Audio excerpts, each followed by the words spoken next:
Hello, my name is Ashish Sharma and I am from Amplitude Classes Jaipur.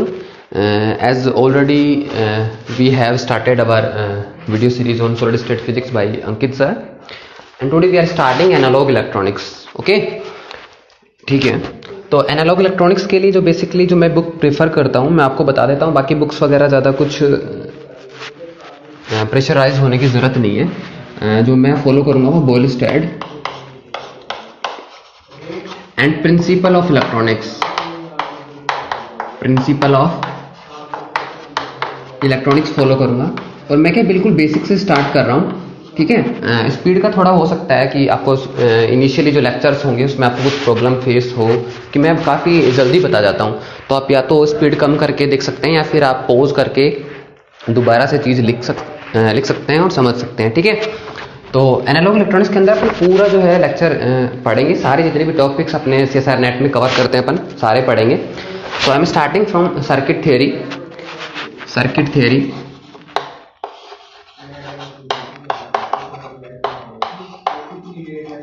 And after circuit theory we will read diode, then Kleper clamper, Zener diode, transistor के अंदर अपन BJT FET, although FET is not a part of syllabus of IIT JAM but it's a part of CSIR net, so we will also read FET and finally we will read OPMP. Okay. तो initially जो first lecture है यहाँ से मैं circuit theory start कर रहा हूँ. ठीक है. तो आपको अच्छे से समझना है क्योंकि मेरे अकॉर्डिंग जो एनालॉग इलेक्ट्रॉनिक्स है वो कंप्लीटली डिपेंड करते हैं किरचॉफ लॉ पे. किरचॉफ लॉ सभी ने पढ़ा है ना. 11th 12th में ही अपने फिजिक्स में आने लग जाता है. अपन सब लोग पढ़ते हैं, डेफिनेशन अच्छे से याद कर लेते हैं. मेन चीज़ है उसको अप्लाई करना. अगर आपको किरचॉफ लॉ अप्लाई करना आ गया देन एनालॉग इलेक्ट्रॉनिक्स के अंदर बाकी कुछ भी नहीं बचता है, सिर्फ कैलकुलेशन बचती है ना. सिर्फ मैथमेटिक्स कैलकुलेशन, वो भी बहुत ईजी होती है, सिर्फ सब्सट्रैक्शन एडिशन होता है. तो अगर आपको किरचॉफ लॉ अप्लाई करना जाता है तो आपको समझ लो एनालॉग इलेक्ट्रॉनिक्स समझ में आ गई है. ठीक है. अच्छा, अब सर्किट थ्योरी के अंदर बेसिकली कुछ टर्म डिफाइन कर रहा हूं मैं इनिशियली. जैसे अपन बात करते हैं नेटवर्क. ठीक है. तो जितने भी इलेक्ट्रिकल एलिमेंट्स हैं, इलेक्ट्रिकल एलिमेंट्स जैसे कैपेसिटर हो गया, रजिस्टर हो गया, डायोड हो गए, बैटरी हो गए, जितने भी इलेक्ट्रिकल एलिमेंट्स हैं उनका कॉम्बिनेशन ही क्या होगा, नेटवर्क होगा ना. जैसे मैं एक बैटरी लगाई, एक रेजिस्टेंस लगा दिया मैंने, यहाँ एक और रेजिस्टेंस ले लेता हूं मैं. Here is one more resistance, here is one more battery. So this is basically network.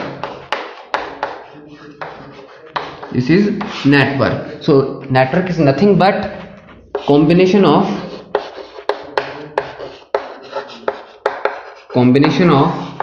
electrical elements,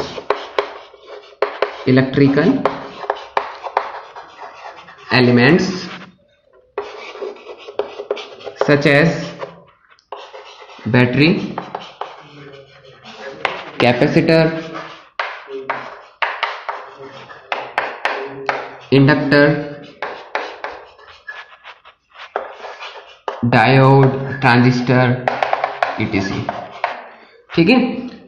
अच्छा, अब आपको जो है नेटवर्क बेसिकली पता चल गया होगा थोड़ा. ठीक है. उसके बाद नेटवर्क के बाद अपन जो इसके नेटवर्क के जो कुछ पार्ट होते हैं उनकी बात करते हैं. तो नेटवर्क के अंदर जो पहली चीज अपन बात करते हैं जैसे ब्रांच. ठीक है. सेकेंड इज जंक्शन और नोड. ठीक है. थर्ड इज लूप और mesh. So what is branch. ठीक है. तो अपना जो नेटवर्क है, नेटवर्क के मतलब बहुत सारे पार्ट हैं. ठीक है. तो किसी भी नेटवर्क के पार्ट में अगर जो करंट की जो वैल्यू है सेम है ना, अगर करंट की वैल्यू क्या है, सेम रह रही है, तो वो पार्ट क्या हो जाएगा, एक ब्रांच कहलाएगा. जैसे अगर मैं यहाँ पे देखूं, यहाँ से स्टार्ट करो आप, ये एक रेजिस्टेंस आया. ठीक है. क्या बीच में कोई और पाथ है करंट कहीं जा सके, नहीं. तो जितना करंट इस पॉइंट से फ्लो हो रहा है उतना ही करंट इस पॉइंट से फ्लो हो रहा है, उतना ही करंट इस पॉइंट से फ्लो हो रहा है. यहाँ जाने के बाद अब करंट के पास दो रास्ते बन जाते हैं, या तो वो इधर जा सकता है या इधर जा सकता है. तो जितना यहाँ से लेके यहाँ तक इस पार्ट में जितना करंट है वो आगे नहीं होगा, है ना. तो वो पार्ट जहाँ तक करंट की वैल्यू सेम रह रही है वो क्या होगी, एक ब्रांच हो गई.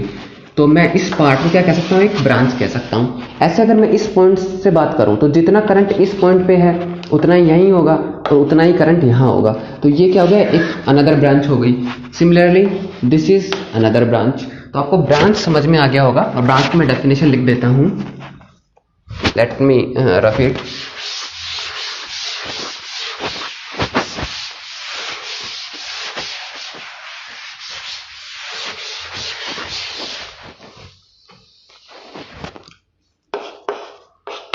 branch, part of the network in which value of current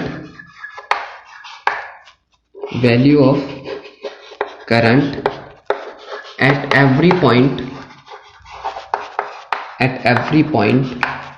is same। Okay, तो ये हो गई अपनी branch.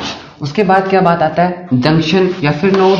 This is very simple, a point where two or more than two branches meets.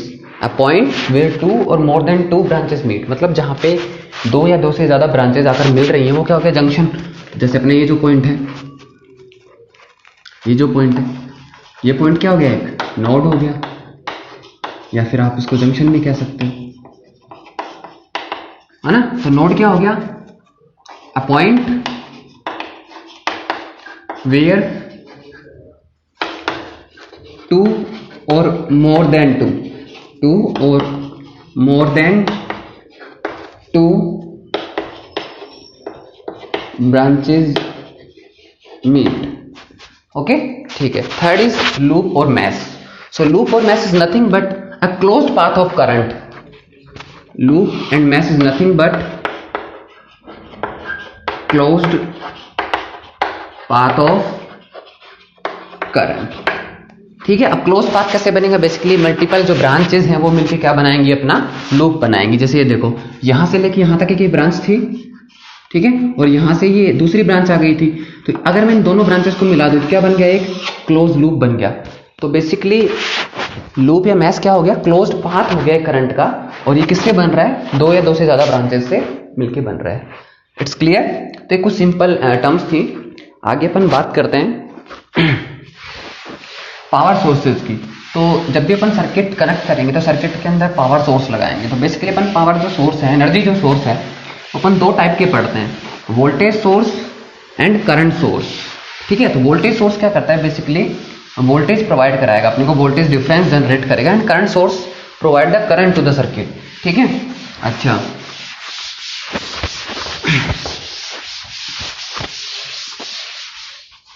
तो एनर्जी सोर्सेज कितने हो गए भी अपने पास, एनर्जी सोर्स हो गए दो। पहला हो गया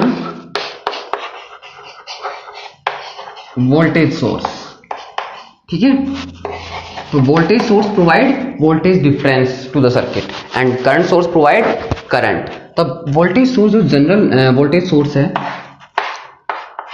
ये बनाते हैं अपन एक सर्किट। तो वोल्टेज सोर्स कहता है वोल्टेज डिफरेंस जनरेट करेगा, साथ में सोर्स का कुछ इंटरनल रेजिस्टेंस होगा, और इंटरनल रेजिस्टेंस कहां कनेक्टेड होगा, सीरीज के अंदर। ध्यान रखना, कहां कनेक्टेड होगा, सीरीज के अंदर। इंटरनल रेजिस्टेंस वोल्टेज सोर्स में कहां कनेक्ट होगा, सीरीज के अंदर। तो जैसे कोई भी वोल्टेज सोर्स है, वोल्टेज डिफरेंस भी प्रोवाइड करा रहा है, this is resistance R S, S stands for source. Okay, मतलब ये क्या है, सोर्स का इंटरनल रेजिस्टेंस है, and this is our load resistance. तो प्रैक्टिकल वोल्टेज सोर्स क्या हो गया, प्रैक्टिकल वोल्टेज सोर्स में वोल्टेज प्रोवाइड करा रहा है, प्लस में उसका क्या है, एक इंटरनल रेजिस्टेंस है, जिसको अपन सोर्स का रेजिस्टेंस कहेंगे। ये लोड है, लोड रेजिस्टेंस। अच्छा, एक देखो, हालांकि काफी कॉमन क्वेश्चन है, लेकिन काफी स्टूडेंट्स जो थे मेरे IIT के, वो काफी पूछते हैं, सर लोड रेजिस्टेंस क्या है। ठीक है ना, तो लोड रेजिस्टेंस का मतलब है आप किस डिवाइस को चला रहे हो, मतलब आपको वोल्टेज ड्रॉप लाना कहां पे है। जैसे मान लो अगर मेरे को कहीं पर भी एक डिवाइस चलानी है ना, जैसे मेरे को पंखा चलाना है, तो मेरा जो फैन है, वो क्या हो गया, लोड हो गया भाई, क्या हो गया, लोड हो गया। ठीक है, जैसे मैंने कोई इन्वर्टर की बैटरी लगाई हुई है, अब बैटरी से बीच में देखो कुछ वायर होगा, और वो वायर कहां तक जाएगा, फैन तक जाएगा। तो जो बैटरी का रेजिस्टेंस है और जो बैटरी से लेके फैन तक का जो वायर का रेजिस्टेंस है, वो सब किस में काउंट होगा, सोर्स के रेजिस्टेंस में काउंट होगा।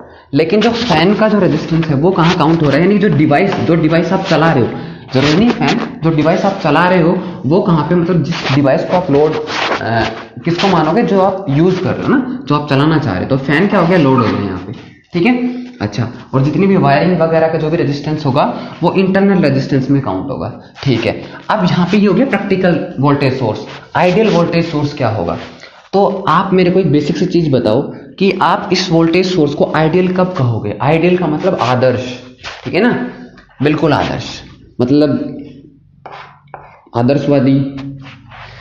तो कब कहोगे आप इसको आइडियल। ये आइडियल सोर्स तब होगा जब ये अपना पूरा का पूरा वोल्टेज ड्रॉप किसको प्रोवाइड करा दे, लोड को प्रोवाइड करा दे। क्योंकि भाई अपने को काम किससे लेना है, लोड से लेना है। अपने को जो डिवाइस चलानी है उसी को तो वोल्टेज देना चाहते हैं। अगर ये सोर्स किसी भी तरीके से अपनी पूरी की पूरी पावर लोड को प्रोवाइड करा दे तो ये क्या हो जाएगा, आइडियल हो जाएगा, ठीक है। अच्छा, तो ऐसा कब हो सकता है कि पूरी की पूरी पावर इसको प्रोवाइड करा दे, कब हो सकता है, जब RS क्या हो जाए, जीरो हो जाए। RS क्या हो जाए, जीरो। RS क्या है, सोर्स का रेजिस्टेंस है, और ये क्या हो जाए, जीरो। सोर्स इंटरनल रेजिस्टेंस, और you can call it impedance, okay. RS tends to 0. In that situation voltage source will be ideal voltage source. Ideal voltage source. Ideal क्यों कह रहे हैं, क्योंकि उस केस के अंदर जितना भी वोल्टेज ड्रॉप ये जो सोर्स अपना जनरेट कर सकता है वो सारा का सारा किसको मिलेगा, लोड रेजिस्टेंस को मिलेगा। दैट्स क्लियर, ठीक है। अब लोड पर कितना वोल्टेज जाएगा ये अपन वोल्टेज डिवीजन रूल से भी पढ़ सकते हैं, ठीक है, या फिर किरचॉफ लॉ से भी पढ़ सकते हैं। तो देखो ये दोनों क्या है, सीरीज के अंदर है। आप देखो कमेंट कर देना, यहाँ पे मैं सीरीज और पैरेलल कॉम्बिनेशन जैसा कुछ नहीं बताने वाला रेजिस्टेंस में, क्योंकि ये सब 7th 8th स्टैंडर्ड में आ जाता है। लेकिन अगर आपको फिर भी अगर कोई दिक्कत है मैं सीरीज और पैरेलल कॉम्बिनेशन भी बता दूंगा, ठीक है। ये दोनों सीरीज कॉम्बिनेशन में है। तो बेसिकली करंट की वैल्यू कितनी हो जाएगी सर्किट के अंदर, एक ही क्लोज लूप है, ठीक है, एक ही लूप है, कहीं जाने का कोई और रास्ता नहीं है करंट। तो यहाँ पे भी करंट आई रहने वाला है, यहाँ पे भी करंट आई रहने वाला है, पूरे में करंट आई रहेगा। तो करंट कितना रहेगा, total voltage upon total resistance, क्योंकि सीरीज में है मैंने दोनों को ऐड कर दिया है ना। अच्छा, और RL के अक्रॉस कितना वोल्टेज ड्रॉप हो रहा है, तो वोल्टेज ड्रॉप ओम्स लॉ से निकल जाएगा, V = IR, ठीक है। तो VL मतलब वोल्टेज ड्रॉप अक्रॉस लोड कितना हो जाएगा, I × RL, और I कितना है यहां से, V/RS + RL। तो ये कितना हो गया, V/RS + RL × RL। ये क्या आ गया, वोल्टेज ड्रॉप आ गया अक्रॉस लोड, मतलब लोड को कितना वोल्टेज मिलेगा ये वो आ गया, ठीक है। यहाँ पे भी देखो RS tends to 0 जैसे ही करोगे ये 0 जैसे ही होगा, RS RL कैंसिल आउट हो जाएगा, और VL किसके बराबर आ जाएगा, VK, जो कि क्या है, सोर्स का वोल्टेज है। मीन्स कि पूरा का पूरा वोल्टेज ड्रॉप कहाँ जा रहा है, लोड के पास जा रहा है। तो ये क्या बन गया, आइडियल वोल्टेज सोर्स, ठीक है। आइडियल वोल्टेज सोर्स के एग्जांपल बैटरीज आप नॉर्मली देखते हैं, ठीक है। अच्छा, अब नेक्स्ट अपन पढ़ते हैं करंट सोर्स।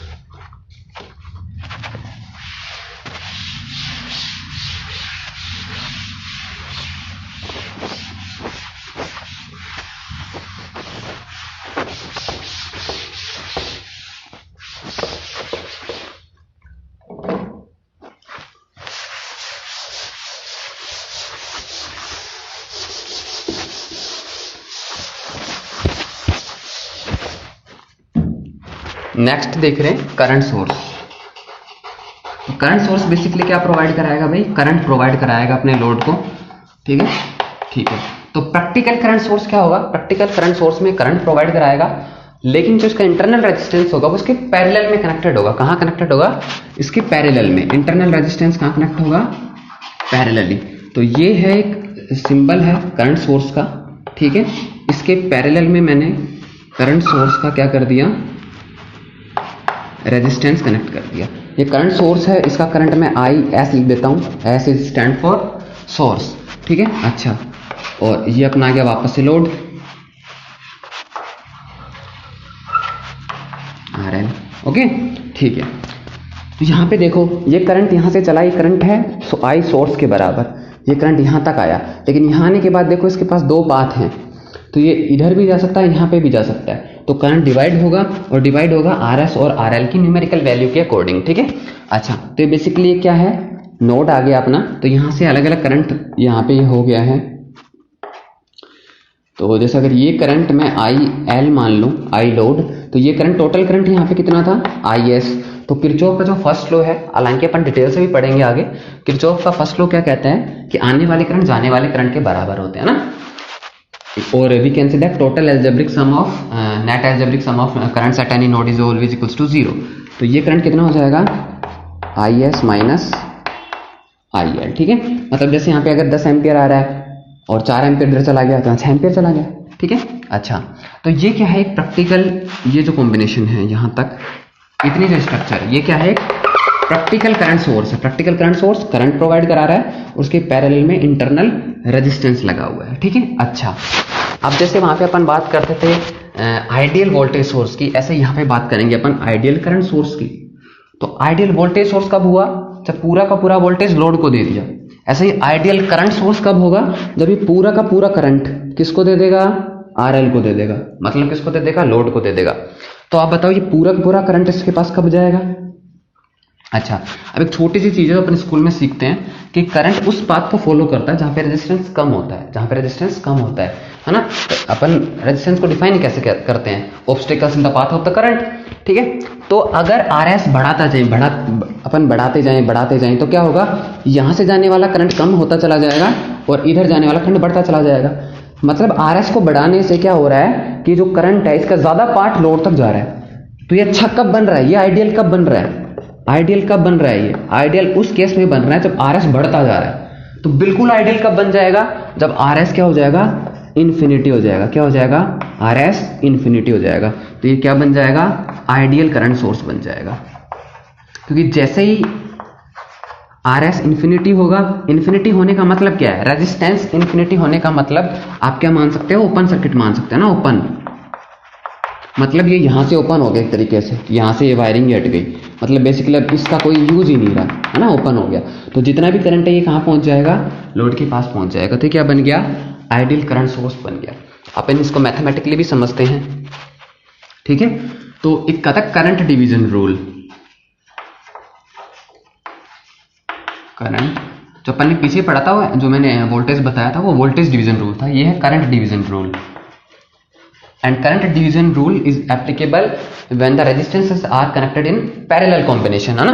जैसे मान लो ये करंट आया, कोई भी, ये करंट है I, कितना करंट है ये I, और इसके पैरेलल में यहाँ पे ये दो रेजिस्टेंस मैं लगा देता हूँ। जैसे ये R1 है और ये क्या है, R2 है। ठीक है, ऐसे फिर ये I है, वापस ये I बन जाएगा। तो ये करंट मान लो I1 है और ये करंट I2 है। तो I1 और I2 दोनों मिलके I है ना भाई। जैसे 10 एम्पियर आया, कुछ पार्ट इधर चला जाएगा, कुछ इधर चला जाएगा, और इनकी जो न्यूमेरिकल वैल्यू होगी वो R1 और R2 पे डिपेंड करेगी। इतना अपने को ऑलरेडी पता है। तो करंट डिवीजन रूल अपन बेसिकली ओम्स लॉ से डिराइव कर सकते हैं। अगर आपको नहीं आता तो आप कमेंट में बताना, मैं आपको बता दूंगा। ठीक है ना।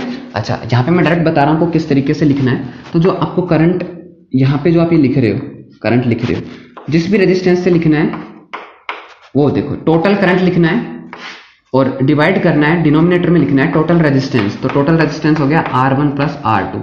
अच्छा, वोल्टेज डिवीजन में क्या कर रहे थे अपन, जिस रेजिस्टेंस पे वोल्टेज निकाल रहे थे उसी के रेजिस्टेंस से मल्टीप्लाई कर रहे थे। लेकिन यहाँ पे उल्टा है, अगर आपको करंट पहले में से चाहिए तो यहाँ किससे मल्टीप्लाई करोगे, R2 से। ये डायरेक्ट ट्रिक है ना, बाकी सिंपल है, मैं ओम्स लॉ से भी बता दूंगा चाहे तो इसी लेक्चर में।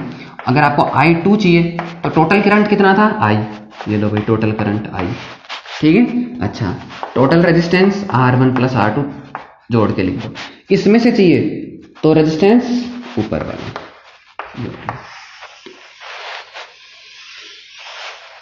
ओके, तो आपको समझ में आ गया होगा ये।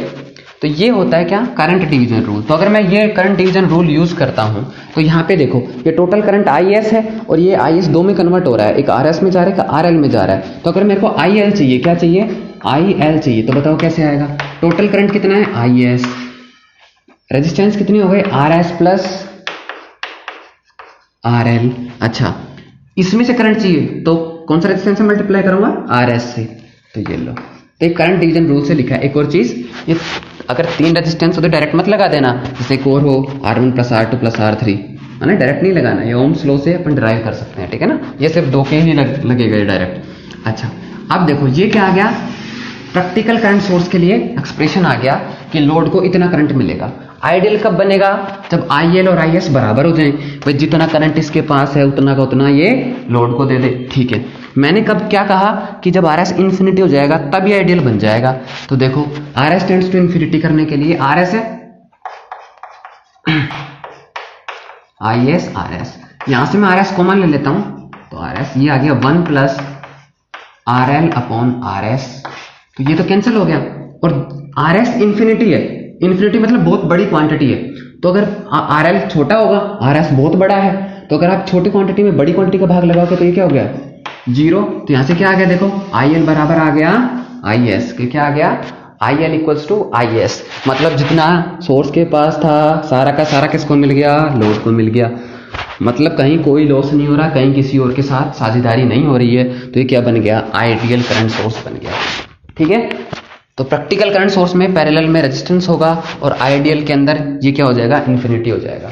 अच्छा अब एक और जो लाइन है वो ये है कि अगर मैं आपसे पूछ लूं कि आप डेली लाइफ में कोई एग्जांपल दो जो करंट सोर्स है, तो बेसिकली डेली लाइफ में ऐसा कोई एग्जांपल नहीं होता जो करंट सोर्स होता है। बेसिकली करंट सोर्स एग्जिस्ट ही नहीं करते हैं ना प्रैक्टिकल लाइफ में। करंट सोर्स सिर्फ जो कैलकुलेशंस है, अपन जो सर्किट थ्योरी पढ़ते हैं उनको सिंप्लीफाई करने के लिए इंट्रोड्यूस किया गया है ना। तो बेसिकली करंट सोर्स का प्रैक्टिकल कोई एग्जांपल नहीं है, ये अपन जो सर्किट थ्योरी है या फिर जो इलेक्ट्रॉनिक्स है उसको इजी करने के लिए कॉन्सेप्ट दिया गया है करंट सोर्स का, तो ये आपको क्लियर हो जाना चाहिए, ठीक है। तो कुछ बेसिक टर्म्स थी जो क्लियर हो गई हैं। अब अपन आगे चलते हैं, ठीक है। आगे अपन किरचॉफ लॉ लगाना सीखेंगे। कुछ और बेसिक टर्म तब तक मैं आपको बताता रहता हूं, जैसे बाई लीनियर इंपीडेंस।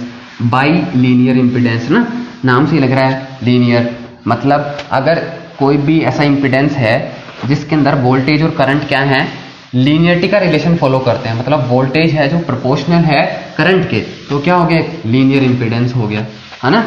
फिर बाइलैटरल इंपीडेंस होता है, तो बाइलैटरल इंपीडेंस क्या होता है कि आप करंट को किसी भी तरफ से भेजो उसकी वैल्यू चेंज नहीं होनी चाहिए, जैसे रेजिस्टेंस है ना, एक रेजिस्टेंस है उसमें लेफ्ट टू राइट करंट भेजें चाहे राइट टू लेफ्ट भेजें उसकी वैल्यू चेंज नहीं होगी, है ना, कैसे भी लगाएं।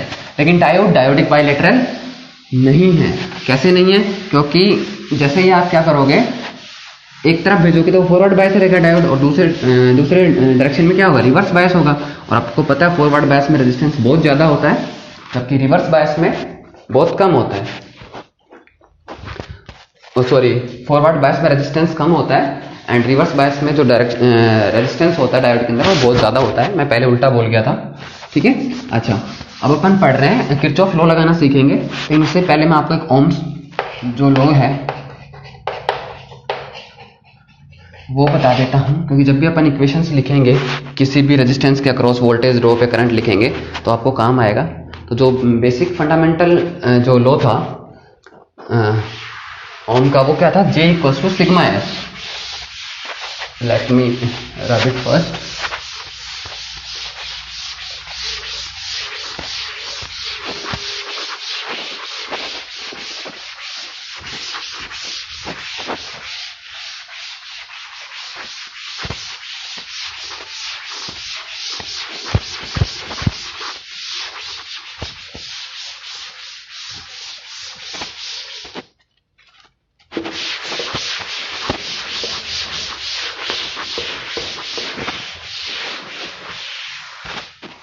ठीक है, तो जो बेसिक जो लॉ था ओम का वो क्या था, J is equals to sigma F. यहां पे J क्या है,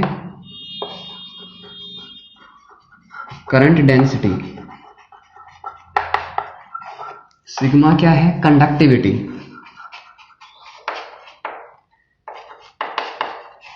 और F क्या है, फोर्स पर यूनिट चार्ज।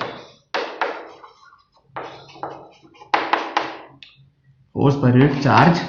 और जब अपन मैग्नेटिक जो फोर्स है Q V क्रॉस B इसको हटा देते हैं तो फोर्स कितना बच जाता है, Q इंटू ई वेक्टर, है ना, फोर्स यही बच जाता है। टोटल फोर्स मैं ऐसे लिख सकता हूं, इसको हटा दिया मैग्नेटिक फोर्स को तो ये बच गया, और फोर्स पर यूनिट चार्ज करूंगा तो स्मॉल f क्या हो जाएगा, सिर्फ ई वेक्टर के बराबर आ जाएगा यहां से। तो आपने ये भी पढ़ा होगा J vector equals to sigma E vector, ये फंडामेंटल लॉ है ना। ओम्स का। लेकिन जो फिलहाल अपन एनालॉग में पढ़ रहे हैं वो पढ़ेंगे अपन V प्रोपोर्शनल टू I, जो छोटी सी क्लास में अपन पढ़ते आते हैं कि voltage drop across a resistance is directly proportional to the current flowing through the resistance, and when we remove the proportionality sign we put a constant that is resistance V equals to IR। ठीक है। अच्छा, तो अब अपन बात करते हैं जैसे कि रेजिस्टेंस है, ध्यान से देखना है आपको ना, सबसे इंपॉर्टेंट पार्ट है कि बार बार ये काम आएगा। क्लीपर क्लैम्पर पढ़ेंगे अपन या ट्रांजिस्टर के सर्किट सोल्व, कोई भी सर्किट सोल्व जब भी अपन करेंगे ये चीज काम आएगी, है ना। ठीक है, ये पॉइंट है A और ये पॉइंट है B। तो ये जो A पॉइंट है इस पे मैं वोल्टेज मान लेता हूँ VA और इस पे वोल्टेज मान लेता हूँ VB। ये रेजिस्टेंस है R। ठीक है, तो आपको ये बताना है कि करंट किस तरफ फ्लो होगा, A to B और B to A। So how we can decide that? We can decide it by the magnitude of or value of potential difference. ठीक है। अच्छा, तो अपन ट्रेडिशनल जो वैल्यू है, जो ट्रेडिशनल जो तरीका है करंट की डायरेक्शन लेने का, वही पढ़ेंगे। तो ट्रेडिशनल तरीका क्या होता है, ट्रेडिशनल वे क्या होता है? ट्रेडिशनली अपन मानते हैं कि current flows from high voltage to low voltage. In many reference book, traditional way is not used, and in that situation you can assume that current is flowing from low voltage to high voltage. But in that situation, electron will not go from negative to positive electrode. Then in that situation, electron will go positive to negative, है ना। तो ये traditional है, इतना कुछ फर्क नहीं पड़ता। अपन ट्रेडिशनल वे यूज करेंगे कि जो करंट है वो कहाँ जा रहा है, हाई वोल्टेज से लो वोल्टेज पे जा रहा है। ठीक है, तो करंट कहाँ जा रहा है, हाई वोल्टेज से। तो अगर VA ग्रेटर देन हुआ VB से तो करंट इस तरफ फ्लो होगा। ठीक है, और अगर VA लेस देन हुआ VB से तो करंट इस तरफ फ्लो होगा। ये क्या हो गया, ट्रेडिशनल जो है डायरेक्शन हो गई है करंट की, और ये अपन पूरे एनालॉग इलेक्ट्रॉनिक्स में यही यूज करने वाले हैं। अच्छा, एक और चीज, जैसे मान लो आपको बहुत टाइम पे जब अपन सर्किट सोल्व करेंगे तो अपने को ये पता ही नहीं रहेगा भैया। अपने को तो जैसे पॉइंट रहेंगे, है ना, नोड्स होंगे, तो अपने को तो पता रहेगा ये VA है, ये VB है, and we don't know the direction of current. In fact we have to find out the direction of current as well as magnitude. अपने को मैग्नीट्यूड भी पता करना है, डायरेक्शन और डायरेक्शन भी पता करनी। पूरा एक नेटवर्क होगा, या मैं एक सिंपल एक ब्रांच बना रहा हूं। तो उस केस में आप डायरेक्शन करंट की किसी भी डायरेक्शन में मान सकते हो ना, किसी भी तरफ। जैसे अपना जो सवाल अपन सोल्व करेंगे तो जो उसका जो रिजल्ट आएगा वो ऑटोमेटिकली आपको बता देगा कि डायरेक्शन किधर है। तो आपको उस टाइम करंट की डायरेक्शन माननी पड़ेगी अपनी मर्जी से। तो जैसे मान लो आपने इस तरफ मान ली, किधर मान ली मैंने, point A two point B मान ली। ठीक है, और आपने जो है अपन नोड एनालिसिस और मैश एनालिसिस पढ़ेंगे, और आपने करंट निकाला और करंट आ गया भैया माइनस का 4.5 एम्पियर। तो इस माइनस का मतलब ही ये है कि जहां आपने जो डायरेक्शन मानी थी ना करंट की, असल में उस सर्किट में जो करंट है उस ब्रांच में इसके अपोजिट जा रही है। अगर ये प्लस ही आ जाता है, मतलब भाई आपको तो नहीं पता था करंट किधर जा रहा है, ठीक है, तो आपने माना कि इधर जा रहा है, इस तरफ जा रहा है, आपने कैलकुलेशन की और जो करंट है वो पॉजिटिव आ गया, मतलब जो आपने माना था वो डायरेक्शन सही मानी थी, एकदम ठीक है, कोई प्रॉब्लम नहीं है। लेकिन आपने इधर मान ली करंट की डायरेक्शन, और जब आपने कैलकुलेट किया तो यहाँ माइनस आ गया। इसका मतलब करंट की डायरेक्शन लेफ्ट टू राइट ना होके किधर है, राइट टू लेफ्ट है। क्लियर है? ये दूसरी चीज थी, ये पहला पॉइंट हो गया, दूसरा पॉइंट समझ में आ गया। अच्छा, अब मान लो आपने करंट निकलेगा तब जब आप सोल्व करोगे तो अपने को इक्वेशन बनानी पड़ेगी। जैसे R है, तो अगर मैं आपसे पूछूं कि I VA VB और R में क्या रिलेशन होगा, तो देखो मैं यहाँ पे दो एक्सप्रेशन लिख रहा हूं, आपको बताना है कौन सा करेक्ट है ना। और मैंने डायरेक्शन क्या मान ली है, लेफ्ट टू राइट मान ली है, तो मैंने लिखा VA minus VB divided by R, और दूसरा मैंने लिखा VB minus VA divided by R। तो ये कौन सा एक्सप्रेशन करेक्ट है, ये बताना है आपको। भाई ये वाला एक्सप्रेशन करेक्ट है या ये वाला एक्सप्रेशन करेक्ट है, क्योंकि बेसिकली डिफरेंस तो कितना है, सिर्फ नेगेटिव बाई डिफरेंस है भैया। जैसे मैं इसको माइनस से मल्टीप्लाई करूंगा तो ये आ जाएगा। तो आपको ये बताना है कि कौन सा एक्सप्रेशन करेक्ट है और कौन सा अपने को यूज करना है। ठीक है। तो बेसिक नहीं, जैसे कि मैंने कहा कि अपन ट्रेडिशनल मेथड यूज करेंगे साइन कन्वेंशन का, तो ट्रेडिशनल के अंदर आपको हमेशा वो वोल्टेज पहले लिखना है जहां से करंट ओरिजिनेट हुई है, जिस नोड से करंट ओरिजिनेट हुई है। और मैं सभी में मतलब जितनी भी एनालॉग इलेक्ट्रॉनिक्स पढ़ाऊंगा मैं वही ट्रेडिशनल कन्वेंशन यूज करूंगा। तो आपको ये याद रखना है हमेशा, क्योंकि मैं उस टाइम पे भी मतलब 1 या 2 लेक्चर तक बताऊंगा, लेकिन उसके बाद मैं नहीं बताऊंगा, है ना। ध्यान रखना मैं हमेशा कौन सा वोल्टेज पहले लिखना है, जहां से करंट ओरिजिनेट हो रहा है, जहां से करंट जनरेट हुआ है। तो अगर मैंने इस तरफ लिखा तो करंट यहां से यहां जा रहा है, तो मैं हमेशा ये वाला कन्वेंशन यूज करूंगा, मैं हमेशा ये वाला कन्वेंशन यूज करूंगा। क्योंकि इस सिचुएशन में क्या होगा, अगर मैं ये सिचुएशन यूज कर रहा हूं तो VA मतलब VA ज्यादा है, VB कम है, तो पॉजिटिव वैल्यू आएगी और I पॉजिटिव। बोलो मैच कर जाएगा ना, मैंने जो करंट की डायरेक्शन मानी वही पॉजिटिव के साथ आ रहा है। अगर आप ये वाली कन्वेंशन यूज करते हो तो क्या गलत हो जाएगा? नहीं, गलत नहीं होगा, लेकिन फिर आपका ये ट्रेडिशनल मेथड नहीं रहेगा। फिर क्या बनेगा, फिर आपका करंट, अगर आप ये यूज करते हो तो क्या होगा, current flows from low voltage to high voltage. तो सर्किट की जो वैल्यूज हैं, मैग्नीट्यूड है, कुछ नहीं बदलेगा, लेकिन आपको उसको समझने का तरीका बदलना होगा। फिर आप ऐसा नहीं करोगे कि जैसे मैंने क्या कहा था कि आपने करंट इधर माना, पॉजिटिव आया तो मतलब करेक्ट है इसी डायरेक्शन में, नेगेटिव आया तो मतलब इनकरेक्ट है, मतलब इसके अपोजिट है। लेकिन अगर आपने ये वाला एक्सप्रेशन यूज किया तो ये चीजें भी बदल जाएंगी, ये चीजें भी बदल जाएंगी। तो हालांकि एक्सप्रेशन कोई भी यूज कर कुछ फर्क नहीं पड़ता है, लेकिन आपको समझने में कंफ्यूजन क्रिएट हो सकता है। अब क्योंकि बहुत सारे बच्चे हालांकि स्मार्ट होते हैं, I am not saying that I am an expert, you may be also an expert, but क्योंकि मैं सभी को साथ लेके चल रहा हूं इसीलिए मैं बता रहा हूं ना। आपको शुरू में सिर्फ एक पॉइंट लेके चलना है, आप एक समझ लो। अगर आपको एक्स्ट्रा समझना है तो आप कमेंट करना, मैं आपको पर्सनली बता दूंगा, या फिर डिस्क्रिप्शन में जो है मेरा व्हाट्सअप नंबर है, आप वहां पूछ सकते हो। आप कोई भी यूज कर सकते हो, लेकिन समझना पड़ेगा फिर, है ना।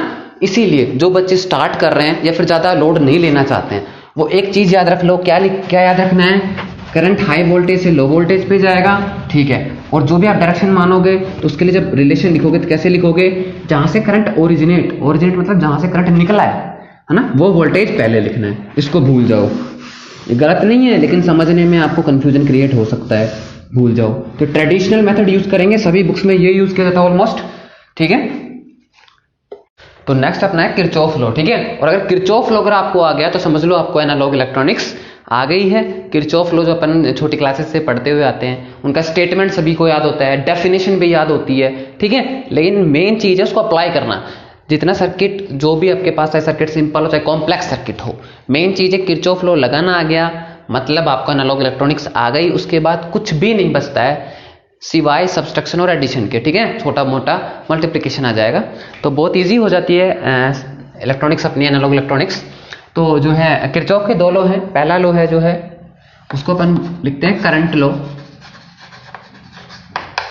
लॉ, और किरचॉफ फर्स्ट लॉ, ठीक है।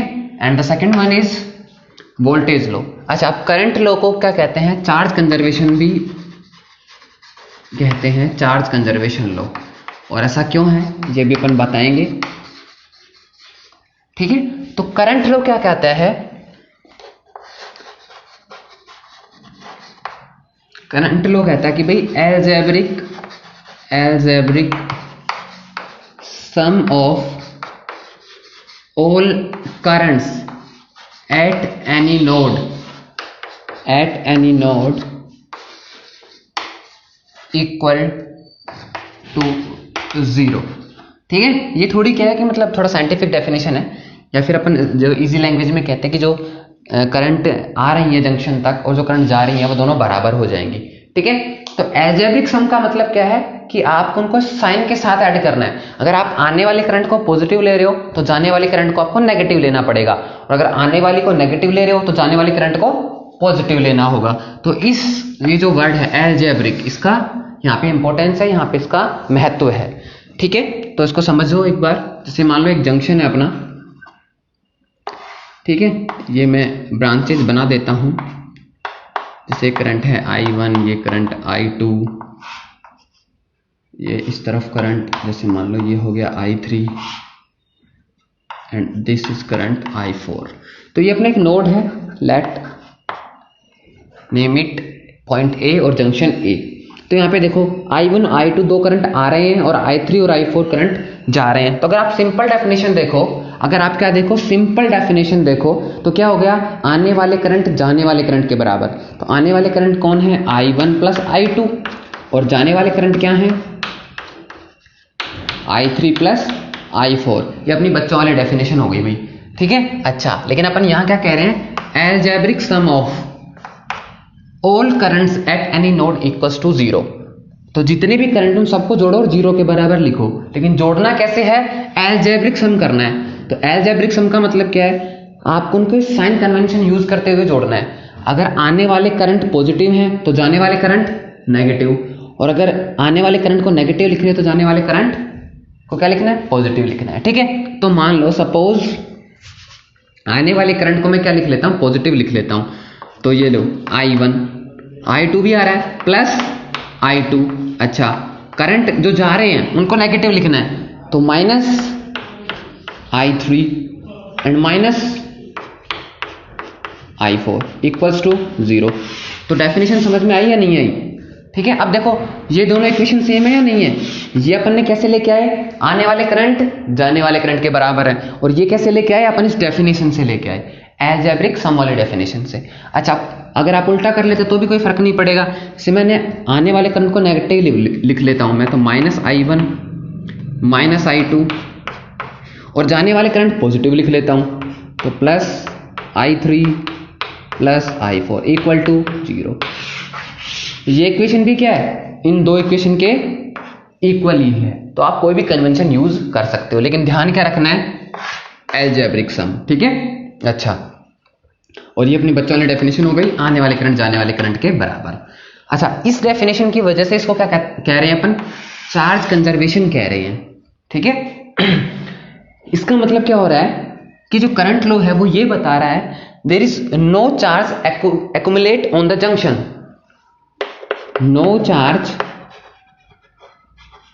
accumulate, or you can say stay, or you can say store at junction।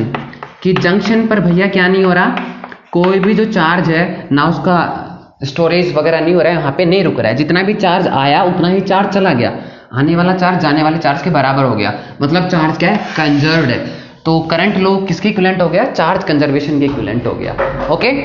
Next अब अपन जो पढ़ेंगे वो है वोल्टेज लो, और जैसे मैं उसको डिफाइन कर देता हूं, और डिफाइन करने के बाद अपन इनको एप्लीकेशन करना सीखेंगे, लगाना सीखेंगे सर्किट के अंदर, ठीक है, ओके।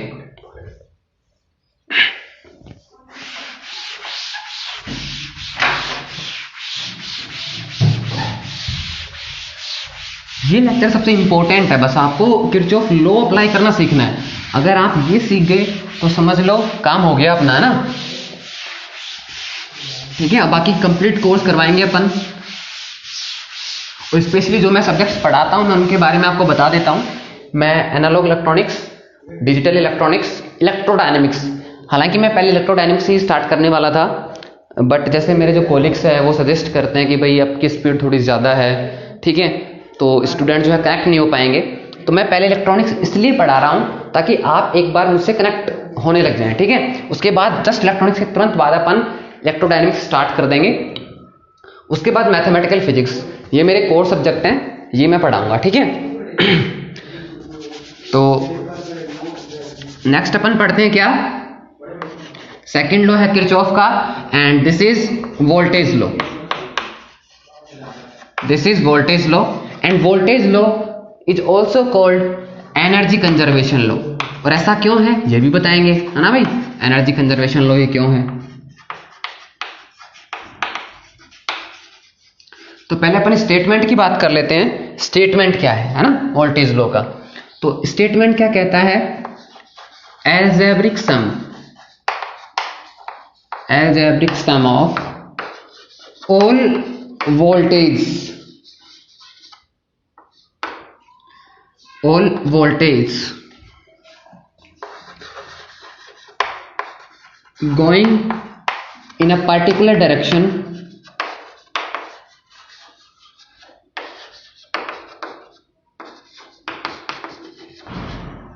either clockwise और एंटी क्लॉकवाइज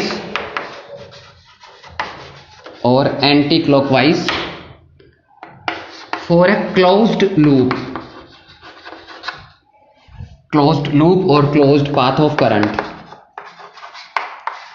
क्योंकि क्लोज पाथ ऑफ करंट क्या हो जाता है अपना, मैश या लूप हो जाता है। Close path of current is always equals to 0। ठीक है, तो ये क्या कह रहा है, एल्जेब्रिक सम, मतलब वापस से sign conventions are important. Sign convention कैसे यूज करना है वो मैं आपको बताऊंगा, उसकी टेंशन लेने की जरूरत नहीं है। ठीक है, तो वापस algebraic sum of all voltage, जितनी भी वोल्टेज हैं, जितने भी वोल्टेज ड्रॉप्स हैं, voltage drop will be better to write here. तो जितने भी वोल्टेज हैं उनको आप एक पर्टिकुलर डायरेक्शन में चलते हुए, चाहे क्लॉकवाइज या फिर एंटी क्लॉकवाइज, किसी भी डायरेक्शन में चलते हुए, अगर आप क्लोज लूप के लिए फॉर ए क्लोज्ड पाथ, एक क्लोज्ड पाथ के लिए सारी वोल्टेज को जोड़ देते हो। कैसे जोड़ देते हो, एल्जेब्रिक सम, मतलब साइन कन्वेंशन यूज करते हुए जोड़ देते हो। तो वो जो टोटल जोड़ है, जो टोटल एडिशन है, वो किसके बराबर होगा, 0 के बराबर होगा। ठीक है, अच्छा अब वोल्टेज सोर्स से क्या प्रोवाइड कराते हैं, एनर्जी प्रोवाइड करा रहे हैं सर्किट को। जैसे मैंने बताया था एनर्जी सोर्सेज क्या होते हैं, वोल्टेज सोर्स और करंट सोर्स। तो यहाँ पे जो टोटल एनर्जी है, मतलब टोटल वोल्टेज जो है वो 0 आ रहा है, इसीलिए इसको क्या कह रहे हैं अपन, एनर्जी कंजर्वेशन लॉ भी कह रहे हैं कि जितना एनर्जी सोर्स है वो टोटल एक लूप के अंदर खर्च हो गया है, जितना एनर्जी बैटरी प्रोवाइड करा रही है उतना कहीं ना कहीं किसी रेजिस्टेंस पे ड्रॉप हो रहा है। ठीक है, ठीक है, तो एक बार मैं आपको बता देता हूँ किस तरीके से ये है। जैसे suppose that this is a battery of voltage V,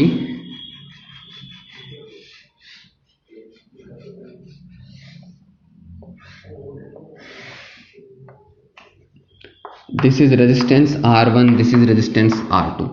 ठीक है, तो यहां से करंट ओरिजिनेट होगा, ये हायर वोल्टेज है, ठीक है ना, पॉजिटिव इलेक्ट्रोड है, तो यहां से करंट इस डायरेक्शन में जाएगा, यूं जाएगा, घूमेगा और वापस ये यहीं पर आ जाएगा। ठीक है, तो ये देखो R1 एक रेजिस्टेंस है, मान लो इसके क्रॉस जो वोल्टेज ड्रॉप है वो V1 है, और एक R2 है, इसके क्रॉस वोल्टेज ड्रॉप कितना है, V2। तो ये क्या कह रहा है कि अब 1 2 3 तीन वोल्टेज है ना, 3 वोल्टेज ड्रॉप है, 3 वोल्टेज डिफरेंसेस हैं। तो इन तीनों को अगर आप एल्जेब्रिकली जोड़ दोगे, मतलब उनके साइन कन्वेंशन के साथ जोड़ दोगे, तो कुल मिला के कितना जाना चाहिए भाई, 0 आ जाना चाहिए। कितना जाना चाहिए, 0 आ जाना चाहिए। ठीक है, ये बात आप समझ गए। क्लोज पाथ है, 3 वोल्टेज हो गए, एक V यहाँ पे, एक V1, एक V2। V1 V2 कैसे निकाल सकते हैं अपन, ओम्स लॉ से निकाल सकते हैं। ठीक है, I/R से। अच्छा, तीनों को एल्जेब्रिकली जोड़ोगे तो क्या जाएगा, 0 आ जाएगा। यही क्या अपना वोल्टेज लो है, एनर्जी कंजर्वेशन लो है। ठीक है, अब बात आती है एल्जेब्रिक सम, मतलब आपको साइन कन्वेंशन यूज करनी पड़ेगी। क्या यूज करनी पड़ेगी, साइन कन्वेंशन। ठीक है, करना सिखाते हैं अब आपको। तो देखो मैंने आपसे एक बात कही थी शुरू के अंदर, इंपॉर्टेंट जो पॉइंट्स मैंने आपको बताए थे, यहाँ पे मैंने करंट की डायरेक्शन ये मान ली है। अच्छा, आप करंट आपको सिर्फ पहले रेजिस्टेंस पे देखो। ठीक है, क्या किया हुआ है, करंट इधर से इस तरफ जा रही है, तो ये हायर, ये जो पॉइंट है, ये वाला जो पॉइंट है, ये वाला जो पॉइंट है, इसके कंपैरिजन में हायर वोल्टेज पे है, तो जो हायर वोल्टेज पे वो प्लस हो गया और ये माइनस हो गया। ऐसे इसमें करंट देखो ऊपर से नीचे आ रही है, तो ये हायर वोल्टेज मतलब प्लस और ये लोअर वोल्टेज मतलब माइनस। और आपको बैटरी में तो कुछ दिक्कत आएगी नहीं, ये प्लस और ये माइनस। ठीक है, अच्छा, ये प्लस ये माइनस। अच्छा, उसके बाद मैंने क्या कहा, आप किसी भी डायरेक्शन में चलो, चाहे क्लॉकवाइज चलो चाहे एंटी क्लॉकवाइज चलो, कोई मैटर नहीं करता है। तो जैसे मैं अगर इस डायरेक्शन में चलता हूं, है ना, और मान लेते हैं कि इसमें करंट कितना है, I है। ठीक है, तो अब देखो, या तो आप इस डायरेक्शन में चल सकते हो या इस डायरेक्शन में चल सकते हो, कुछ फर्क नहीं पड़ता है। तो सबसे पहले आपको क्या करना है,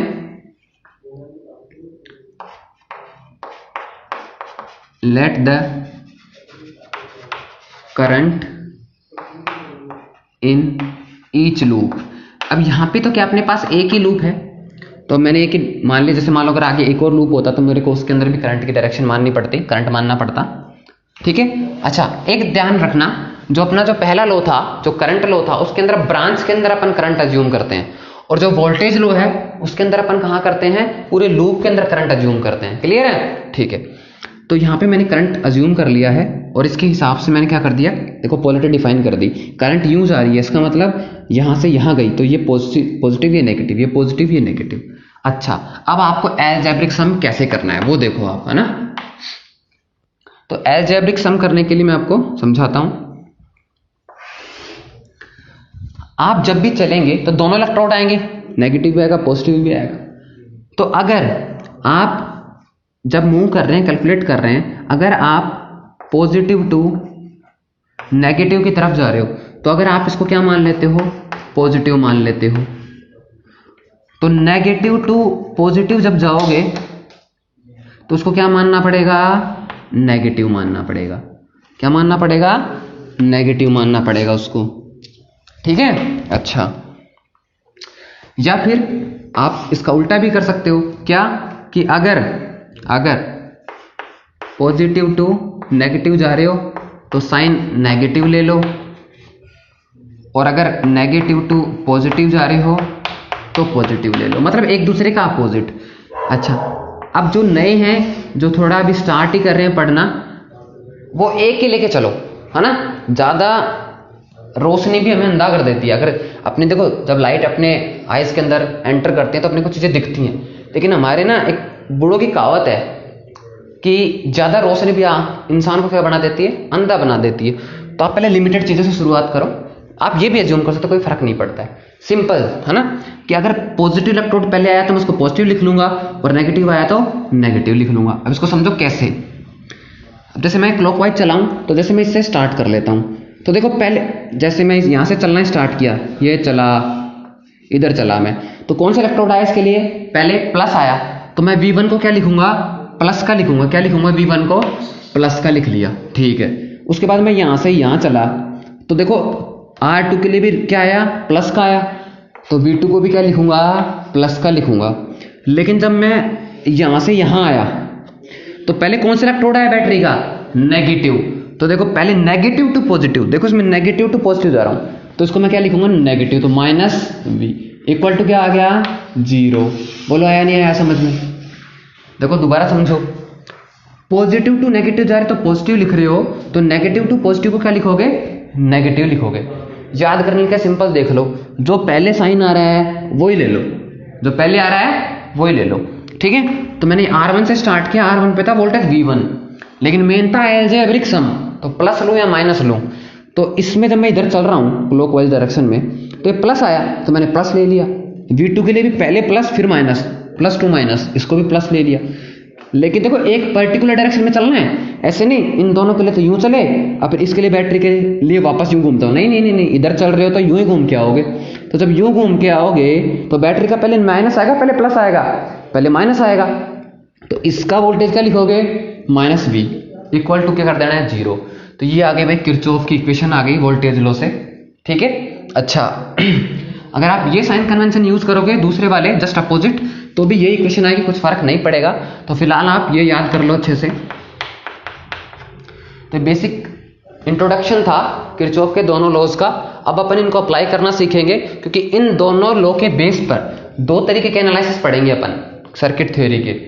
एक अपन पढ़ेंगे जंक्शन एनालिसिस या नोड एनालिसिस, और दूसरा पढ़ेंगे लूप एनालिसिस या मैश एनालिसिस, ठीक है। तो इन दोनों लॉज पे बेस्ड हैं दोनों सर्किट थ्योरी के जो सोल्व करने के जो मेथड हैं, mesh analysis and junction analysis.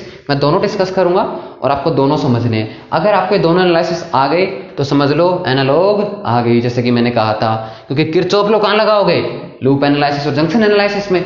तो यहाँ ये लेक्चर काफी इंपॉर्टेंट है, चाहे आप इसको 2 बार देखो, 3 बार देखो, 4 बार देखो, 5 बार देखो, और आपको क्वेश्चन कोई भी हो आप पूछ सकते हो मेरे से, ठीक है। लेकिन अगर ये लेक्चर समझ में आ गया, मतलब एनालॉग में आपको मैं आगे कहीं दिक्कत नहीं आने दूंगा, इस बात की गारंटी है, ठीक है ना।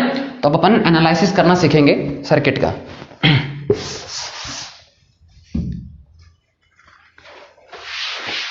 और एक और चीज ध्यान रखनी है, किरचॉफ ने 2 लॉ दिए भाई, है ना, first law second law. First law is current law, second law is voltage law. तो ऐसा काम नहीं चलेगा कि आप एक एनालिसिस पढ़ लो कि भाई मैं तो एक एनालिसिस पढ़ लेता हूं, या तो जंक्शन एनालिसिस सीख लेता हूं या लूप एनालिसिस सीख लेता हूं और काम चल जाएगा। नहीं भाई, एक से काम नहीं चलेगा। अगर एक से काम चल रहा होता तो किरचॉफ पागल नहीं था, तो 2 लॉ देता। दोनों लो क्या है, इंपॉर्टेंट है, ये ध्यान रखना। जैसे जैसे अपन आगे सवाल करेंगे, सर्किट सोल्व करेंगे, तो आपको मैं बताऊंगा भी कि ये देखो भाई यहाँ पे जंक्शन एनालिसिस नहीं लगा सकते हो और यहाँ पे आप लगा सकते हो, तो आपको दोनों एनालिसिस सीखनी है, ध्यान रखना है ना। छोटी क्लास में क्या करते हैं अपन, 10th तक एग्जाम में एक 4 नंबर क्वेश्चन आएगा, एक सीख लेते हैं, 12th में भी यही कर लेते हैं, है ना। यहाँ ऐसे काम नहीं चलेगा, दोनों एनालिसिस सीखनी है और दोनों सिंपल है, ये आने के बाद एनालॉग आ गई।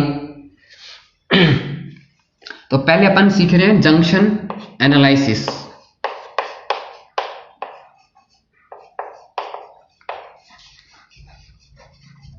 या फिर node analysis.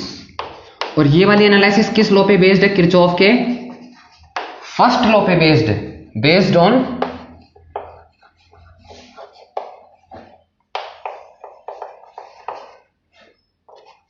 Kirchhoff's first law, that is current law,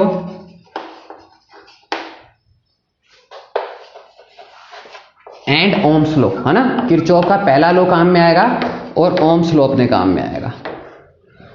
ठीक है, ठीक है। नाम से पता चल रहा है जंक्शन, जंक्शन क्या होता है, जहां पे दो या दो से ज्यादा ब्रांचेज आकर मिलती हैं, ठीक है ना। ठीक है, तो मैं सिंपल सा सर्किट बना रहा हूं पहले, फिर धीरे धीरे अपन सवाल करेंगे और मैं आपको बहुत सारे क्वेश्चन करवाऊंगा सर्किट थ्योरी के, क्योंकि मैं बार बार एक ही बात कह रहा हूं, सर्किट थ्योरी इज इंपॉर्टेंट, ठीक है ना। तो अपन एक सिंपलेस्ट एग्जांपल ले लेता हूं मैं पहले। एक बैटरी है V वोल्टेज की, ये रेजिस्टेंस है R1, जैसे मैं इसको V1 ले लेता हूं, ठीक है।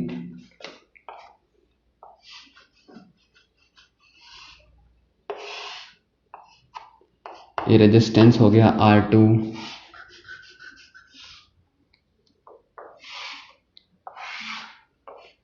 ये रेजिस्टेंस हो गया R3।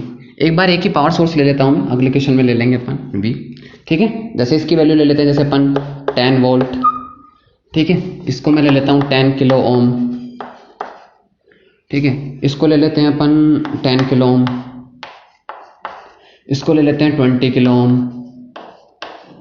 तो इसको आप जो है वोल्टेज डिवीजन रूल से भी सोल्व कर सकते हो, लेकिन फिलहाल अपन किरचॉफ लॉ लगाना सीख रहे हैं, तो मैं आपको वही बताता हूं, ठीक है। अच्छा, तो आपको जंक्शन एनालिसिस कैसे करना है, तो सबसे पहला जो आपका काम है वो क्या करना है, find out the nodes, find out the nodes. आपको नोड का पता करना है भाई, है ना, कि नोड कहां कहां पे है। तो ये देखो, ये नोड क्लियर आपको दिख रहा है यहाँ, तो इस पॉइंट को मैं ए दे देता हूं, तो एक नोड है।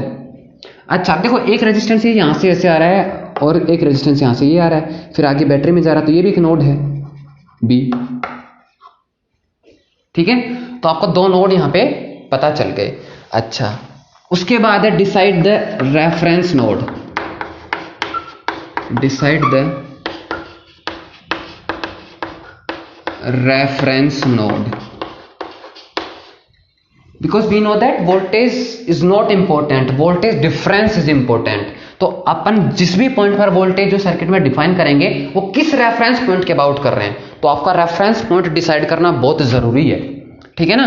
अच्छा, अब ये जो पॉइंट है इसमें काफी गलतियां कर जाते हैं अपन, और इसकी वजह से कई बार अपन जो शॉर्ट ट्रिक लगाने की कोशिश करते हैं, क्यों, क्योंकि वो 11th 12th का पढ़ा हुआ आता है, डायरेक्ट सवाल करते हैं तो काफी गलती हो जाती है। तो रेफरेंस नोड अपने को क्या करना है, अच्छे से डिसाइड करना है। इसके लिए एक सुपर नोड भी होता है, और जैसे ही दोनों लॉज खत्म होते हैं, सवाल खत्म होता है, उसके बाद मैं आपको सुपर नोड एनालिसिस और सिखाऊंगा, ठीक है। एक बार उसको अपन साइड में रख देते हैं।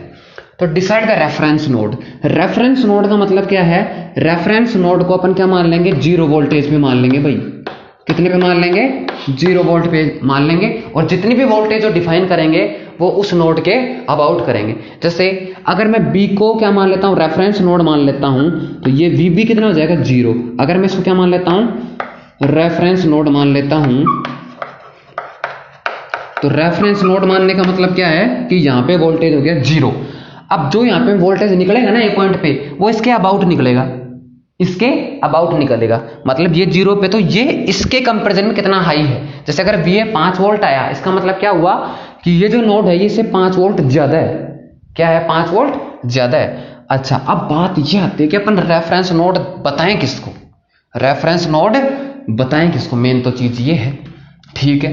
अब इस पे जाने से पहले मैं आपको एक बैटरी समझाता हूँ, बैटरी को किस तरीके से अपन डील करते हैं ना। तो बैटरी को डील करना बताता हूँ मैं आपको। जैसे बैटरी है भाई, यहाँ बना लेता हूँ मैं, ये लो 10 वोल्ट। तो आप ये 10 वोल्ट से क्या समझ रहे हो? आप ये 10 वोल्ट का क्या मतलब है? इस 10 वोल्ट का मतलब ये है कि जो नेगेटिव इलेक्ट्रोड है ये पॉजिटिव इलेक्ट्रोड है, ये लो वोल्टेज का इलेक्ट्रोड है और ये हाई वोल्टेज का इलेक्ट्रोड है।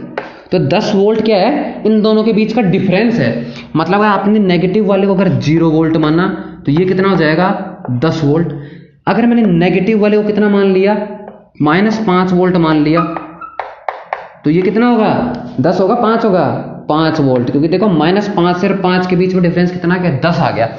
तो ये चीज इंपॉर्टेंट है, ये 10 वोल्ट डिफरेंस है। तो जनरली अपन क्या करते हैं, जो नेगेटिव वाला होता है उसको 0 मान लेते हैं अपनी सुविधा के लिए, इसको 0 मान लेते हैं। तो ऊपर वाले को कितना मान लेंगे? प्लस का 10। लेकिन ये नेसेसरी नहीं है। अगर मान लो मैं ऊपर वाले को 0 वोल्ट मान लूं तो नीचे वाले को कितना मानना पड़ेगा? -10 वोल्ट। तो ये 10 वोल्ट का मतलब क्या है? एक लाइन में याद करो। इस 10 का मतलब ये है कि जो प्लस वाला इलेक्ट्रोड है वो माइनस वाले वोल्ट जो इलेक्ट्रोड है उसके कंपेरिजन में 10 वोल्ट हाई है। हाई मतलब ज्यादा है। तो अगर ये -10 है तो ये 0, अगर ये -5 मान रहे हो तो ये +5, और अगर ये 0 मान रहे हो तो ये 10 वोल्ट। याद रहेगा? ठीक है। और आपने देखा होगा बीएससी में जब पढ़ते थे तो कई बार बैटरी जब उल्टी होती तो कनेक्शन करते टाइम -10 लिख देते थे, है ना। तो वैसा करने की अपने को जरूरत नहीं है, धीरे धीरे अपन सब सीख जाएंगे कॉन्सेप्ट को। तो बस आप ये याद रखो, 10 वोल्ट का मतलब क्या है? इन दोनों के बीच का डिफरेंस। अगर ये 0 है तो ये 10, ये अगर 1 वोल्ट है तो कितना हो जाएगा? 11 वोल्ट। मतलब दोनों के बीच का डिफरेंस कितना रखना है? 10 रखना है। अच्छा, तो रेफरेंस नोड को अपन क्या मानेंगे? सुविधा के लिए कन्वीनियंटली क्या मानेंगे? 0 मान लेंगे, ठीक है। और बैटरी में मैं ये मान के चलूंगा। अब देखो ये 0 वोल्ट है और ये 0 है, तो ये कितना हो गया? 10 वोल्ट हो गया। तो रेफरेंस नोड को अपन 0 वोल्ट पे मानेंगे तो देखो 0 से डायरेक्ट कनेक्टेड है ना, तो इसको रेफरेंस नोड मानना ज्यादा बेटर है। यहां ये किसी भी बैटरी से कनेक्टेड नहीं है, फिर अपने को ये प्रॉब्लम क्रिएट कर देगा। तो आपको जब रेफरेंस नोड चूज करो आप, तो किस बात का ध्यान रखना है? Choose the node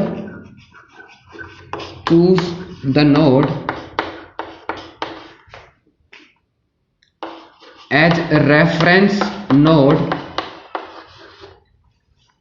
which is directly connected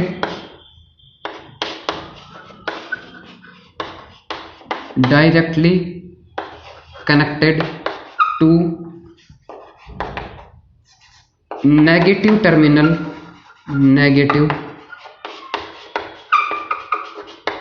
terminal or electrode of battery. अब क्योंकि देखो एक से ज्यादा भी बैटरी हो सकती हैं, तो उस केस में क्या एक से ज्यादा रेफरेंस नोड मानोगे? नहीं, रेफरेंस नोड तो एक ही मानना है। तो आप सुविधा क्या रहेगी, बेटर क्या रहेगा? आप उस नोड को रेफरेंस नोड मान लो जिससे किसी भी एक बैटरी का क्या हुआ है, जो नेगेटिव इलेक्ट्रोड है वो डायरेक्ट जुड़ा हुआ है। तो इससे अपने सुविधा हो गई। क्या हो गई भाई? ये 0 मान लिया, ये 0 हो गया तो ये 10 हो गया, ठीक है। तो ये आपको ये 2 चीजें ध्यान रखनी है। ये चीजें ध्यान रखने के बाद तो बस लो लगाना है, अलजेब्रिक सम करना है, ठीक है। तो ये अच्छे से आप नोट कर लेना है आपको। उसके बाद मैं आपको अब एनालिसिस करना सिखाता हूं ना। ये 2 पॉइंट हो गए। अब ये 2 पॉइंट हो गए कॉमन पॉइंट। अब अगर नेक्स्ट थर्ड पॉइंट की बात करते हैं, और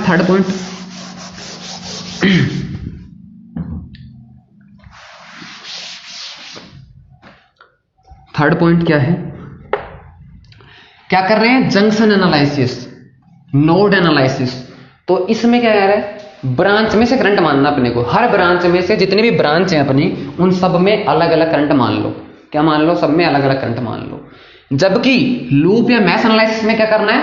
हर लूप में सेम करंट मानना है। हर लूप में सेम करंट मानना है। तो देखो यहां से लेके यहां तक एक ब्रांच है, तो मैं इसमें करंट मान लेता हूं कितना? I1।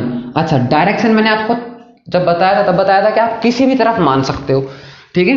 तो ये मान लिया मैंने कि मान लो ये इस तरफ है और ये कितना है? I1। अच्छा, इसमें ये मान लो ये हो गया I2, और ये मान लो ये करंट हो गया I3। तो अगला पॉइंट क्या है? सॉरी, यहां लिख देता हूं मैं। Assume the current in each branch, सभी जितनी भी जो ब्रांच हैं उन सभी के अंदर आपको करंट अज्यूम करना है विद डायरेक्शन। अच्छा, मैं आपको एक डायरेक्ट शॉर्ट ट्रिक भी बताऊंगा जंक्शन एनालिसिस करने की, जिसमें आपको ये करने की जरूरत नहीं पड़ेगी, लेकिन उसके बाद पहले तरीके से पढ़ते हैं ना। तो देखो मैंने क्या माना कि I1 करंट आ रहा है या I2 ऊपर से नीचे जा रहा है, I3 इधर जा रहा है। अच्छा, पहला सवाल कि यही मानना जरूरी है क्या? नहीं, आप I2 को ऊपर भी मान सकते हो, I3 को इस तरफ भी मान सकते हो, I1 को इस तरफ भी मान सकते हो, कोई फर्क नहीं पड़ता, आपकी चॉइस है, आप किसी भी तरफ डायरेक्शन मान लो, ठीक है। अच्छा, किसी भी तरफ मान ली, क्यों? क्योंकि देखो अब मैंने डायरेक्शन मान ली और मान लो मैंने I2 कैलकुलेट किया और अगर I2 पॉजिटिव आ गया, क्या आ गया? पॉजिटिव। तो मैंने आपको बताया था अगर आपने डायरेक्शन मान ली और मानने के बाद जब आपने कैलकुलेशन की और पॉजिटिव आ गया, मतलब जो आपने डायरेक्शन मानी थी वो सही है। लेकिन अगर मैंने I2 कैलकुलेट किया इससे और ये आ गया नेगेटिव, क्या आ गया भाई? नेगेटिव, तो इसका मतलब क्या हुआ कि जो मैंने डायरेक्शन मानी है वो सही नहीं है। असल में प्रैक्टिकली करंट कहां जा रहा है? ऊपर, मतलब उसके अगेंस्ट जा रहा है, ठीक है। अच्छा, तो आप इसमें डायरेक्शन किसी भी तरफ मान सकते हो, कोई दिक्कत नहीं आएगी आपको, ठीक है। उसके बाद क्या करना है?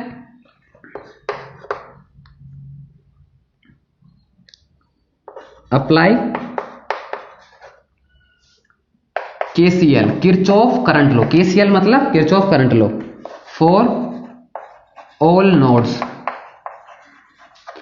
और you can say it effective nodes, है ना, क्योंकि रेफरेंस नोड के लिए एक और चीज, रेफरेंस नोड के लिए जंक्शन एनालिसिस लगाने की जरूरत नहीं रहती है। क्यों नहीं रहती?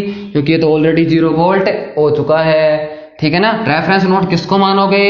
जो बैटरी से नेगेटिव टर्मिनल से कनेक्टेड हो डायरेक्ट। एक से ज्यादा बैटरी हो तो आप कोई भी एक मान सकते हो, लेकिन ऐसा मानना है जिसमें बैटरी का कम से कम एक बैटरी का नेगेटिव टर्मिनल डायरेक्ट कनेक्ट हो, ठीक है। यहां तक हो गया भाई, ये पॉइंट तीनों आप नोट कर चुके हो। अब मैं आपको करना बताता हूं, अप्लाई करना बताता हूं ना इसके अंदर।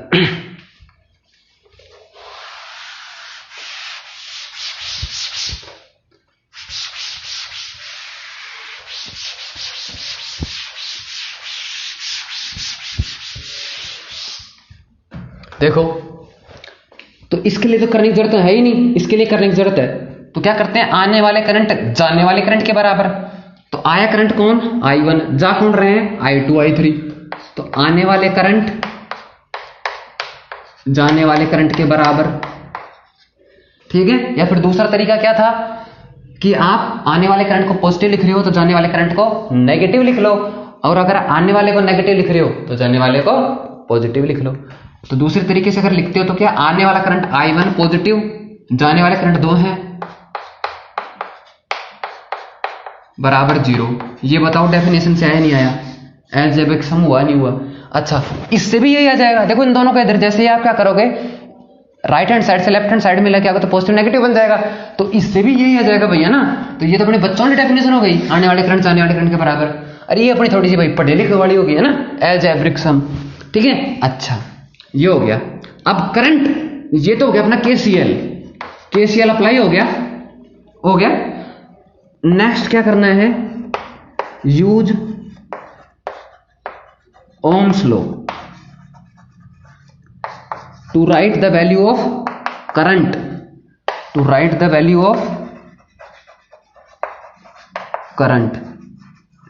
तो यहां तक कोई दिक्कत नहीं होगी। अगर है तो एक बार फिर से आप जो है वीडियो को रिवर्स करके देख लेना, क्योंकि मैं अब आगे ओम्स लॉ लगा रहा हूं, ठीक है। क्योंकि अपने को I1 I2 I3 पता थोड़ी है, अभी नहीं पता है तो लगाना पड़ेगा। तो देखो I1, इसको इक्वेशन बंद कर देता हूं। I1 कितना होगा ओम्स लॉ से? ये रेजिस्टेंस रहा, कहां जा रहा है करंट? लेफ्ट से राइट जा रहा है, इस तरफ जा रहा है। तो मैंने कैसे सिखाया था आपको लगाना कि जहां से करंट ओरिजिनेट हो रहा है वो वोल्टेज पहले लिखो। तो यहां वोल्टेज कितना है? ये तो 0 हो गया था, 10, या फिर V लिख सकते हो। यहाँ पे वोल्टेज कितना है? V, और यहाँ पे कितना है? VA, क्योंकि अपने को पता नहीं है तो मैं इसको वोल्टेज को कितना मान लेता हूँ? VA। भाई यहाँ तो पता है ना, देखो बैटरी डायरेक्ट कनेक्ट है, ये 0 है, इसको 0 मान लिया रेफरेंस को, तो डेफिनेटली 10 होगा। क्लियर कर चुके थे अपन। तो ये V माइनस VA लिखोगे, क्या लिखोगे? V minus VA divided by resistance कितना है? R1। तो बताओ I1 लिखने में कोई दिक्कत? जहां से करंट ओरिजिनेट हुआ है, जहां से करंट निकला है, जहां से शुरू हुआ है, वो वोल्टेज पहले लिखोगे, जहां पहुंच रहा है उसको घटा के लिखोगे। तो बताओ इसी तरीके से I2 क्या हो जाएगा, I2 कहां से निकला, VA से निकला, कहां को जा रहा है, VB को। हालांकि 0 है ये, लेकिन अपन बाद में लिख देंगे वैल्यू इसकी, VA माइनस VB। रेजिस्टेंस कितना है, R2, बताओ, ठीक है। ऐसे ही I3 बताओ, कहां से निकला, VA से निकला, कहां गया, देखो ये घूम के VB पे ही आ रहा है, ठीक है, VB डिवाइडेड बाई R3। तो देखो आपके पास I1, I2, I3 आ गए, यहां से सबकी वैल्यू पता है। अब आप ये बताओ मेरे को, ये तीनों वैल्यू I1, I2, I3 यहां रख दोगे तो अपने पास एक इक्वेशन बन गई। और वेरिएबल कौन है, देखो V आपको पता है 10 वोल्ट, VB आपको पता है, देखो मैं निशान लगाता जाता हूं ना, आप नोटिस करो, ये अपने को पता है VB 0, V अपने को पता है 10 वोल्ट, R1, R2, R3 अपने को पता है। तो अननोन क्वांटिटी क्या रह गया, VA, बोलो भाई, जो अपने को नहीं पता वो क्या रह गया, VA। अच्छा, एक अननोन क्वांटिटी है और एक अपने पास इक्वेशन है, तो जितनी अननोन क्वांटिटी अगर उतनी इक्वेशन अपने पास है तो अपन इजीली कैलकुलेट कर सकते हैं, कोई दिक्कत नहीं है। तो जैसे ही आप I1, I2, I3 की वैल्यू यहां रखोगे तो अपन इजीली VA कैलकुलेट कर सकते हैं, ठीक है। तो अपन कैलकुलेट करते हैं, मैं सर्किट मिटा देता हूं।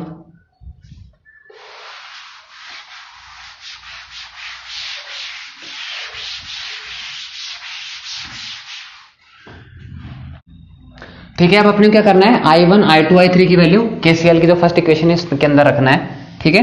तो अपन रखते हैं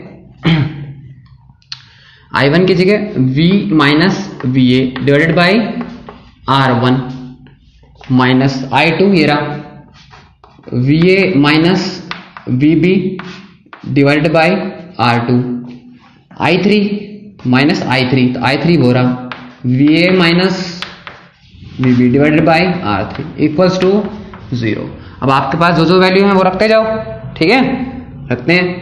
V कितना है 10 वोल्ट, VA अपने को भैया पता नहीं है, R1 कितना है 10 किलो ओम। तो ध्यान रखना आपको यहाँ पे किलो यानी कि 10 की पावर 3 लगाने की जरूरत नहीं है, क्यों, ऑटोमेटिकली कंपनसेट हो जाएगा। अगर आप यहाँ किलो में रखें तो करंट किस में आ जाएगा, मिली एम्पियर में आ जाएगा ना, तो आपको कन्वर्ट करने की जरूरत नहीं है। हाँ, ये ध्यान रखना है, या तो सारे रेजिस्टेंस किलो ओम में रखना या सारे ओम में रखना, ठीक है ना, बस ये ध्यान रखना है, बाकी कोई प्रॉब्लम नहीं होगी आपको।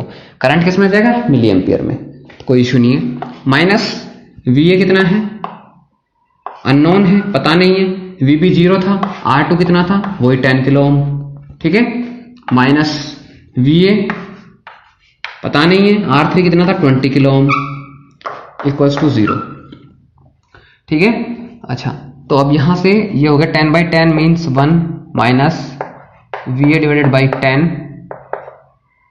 Minus VA divided by 10 minus VA divided by 20 equals to 0।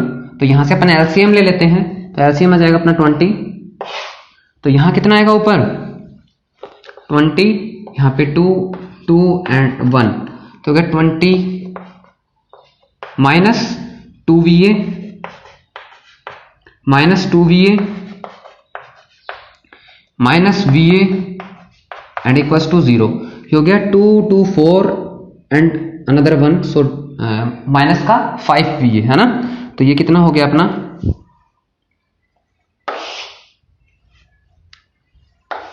20 minus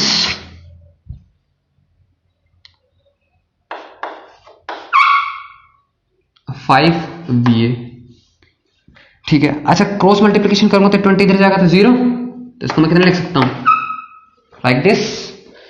अरे भाई, क्रॉस मल्टीप्लिकेशन करूंगा 20 मल्टीप्लाई 0, ठीक है ना। अच्छा, ये क्या आ जाएगा 20 equals to 5VA, side change करेंगे तो VA कितना आ गया यहां से 4 वोल्ट, कितना आ गया 4 वोल्ट। मैं अब एक बार सर्किट बना देता हूं छोटा, जो अपना सर्किट था, ठीक है। तो अपना सर्किट कुछ ऐसा था, ये 10 वोल्ट था, ये R1 था, ये R2 था,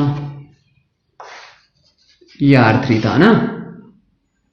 R1 इसमें करंट माना था अपन ने इस तरफ I1, इसमें करंट नीचे माना था I2, ये R2 था और ये R3 था, इसके अंदर अपन ने करंट इस डायरेक्शन में माना था, ठीक है।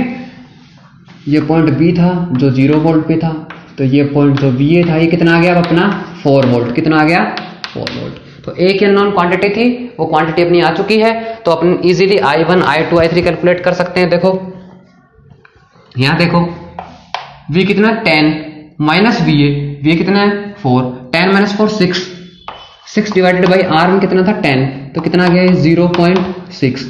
R1 किलो ओम में है तो करंट किस में आएगा मिली एम्पियर में। क्लियर।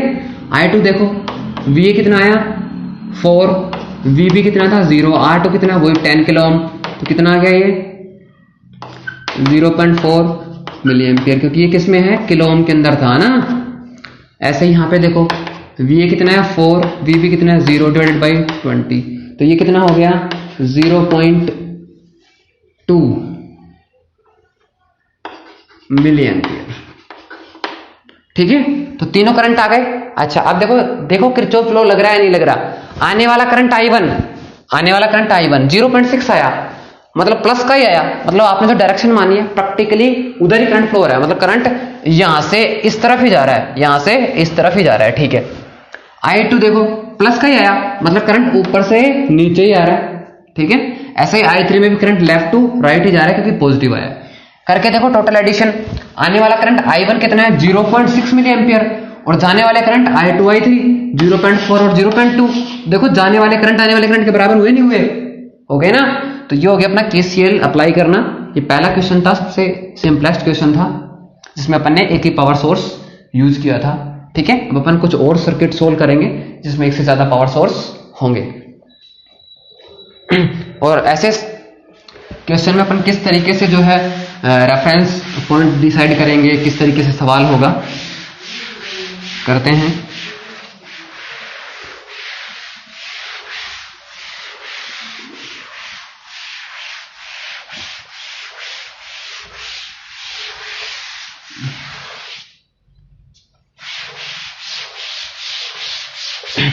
बस आपको ये लेक्चर ध्यान से देखना है, चाहे आपको 2 बार देखना पड़े, 3 बार देखना पड़े।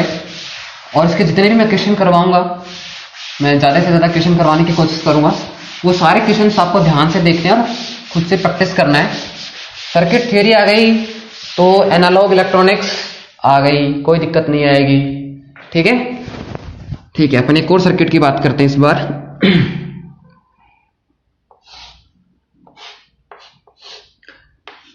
Let this is 20 volt battery, this is 5 kilo ohm,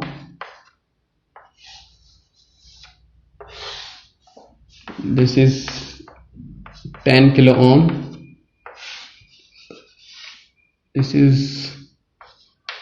20 kilo ohm, and here is another battery.